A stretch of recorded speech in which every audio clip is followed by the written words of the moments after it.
Hey guys, my name is Brandon Bagby, and when I moved to Nashville over 10 years ago, I had no idea what Nashville numbering was. And luckily, I had a mentor step into my life and take the time to show me how to use this system. It's become very useful for my job as a musician on a daily basis. I've also been able to help churches and camps and learning this since 2011. I'm going to go ahead and give you a quick crash course on basic Nashville numbering. Starting off, let's say we're in the key of G, G major. In a scale of G, or any scale, you're going to have 8 notes. With the key of G, we're going to start with 1 as the G. Then we're going to go down the line. Now, the way to think about this, if you're still learning music theory, it's kind of like the alphabet. When we get to G, we start back over at A. So A, B, C, D, E, F, G. Now, in the key of G, there's one thing you have to learn with each scale. There's going to be flats and sharps. Now, in the key of G, you're going to have an F sharp.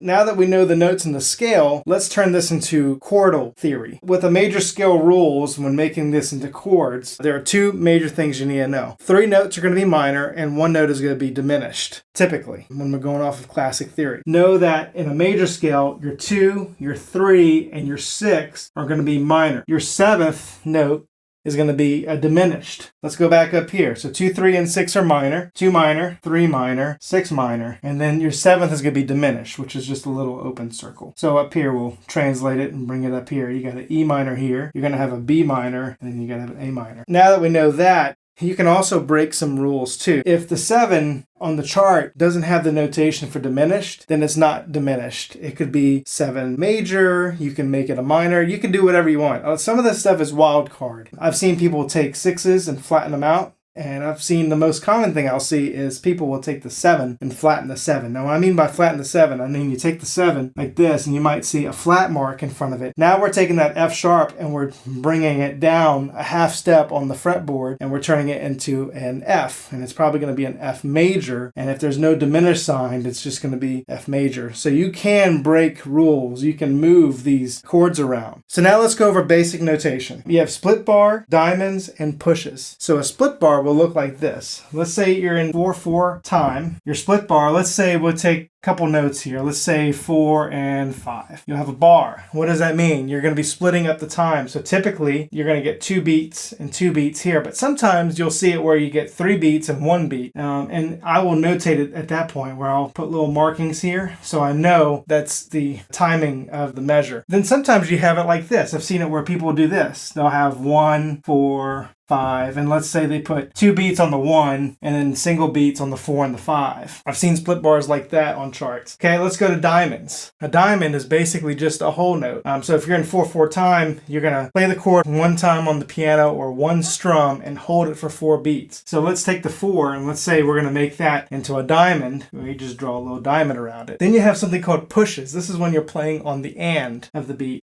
So let's say you have the 4 and the 5. I will see pushes like this. I'll write it like that, little arrow. And sometimes I'll see people do this, where they push a little note up. But for me, I typically write it out like this to keep it easy. And that's a basic breakdown of Nashville numbering.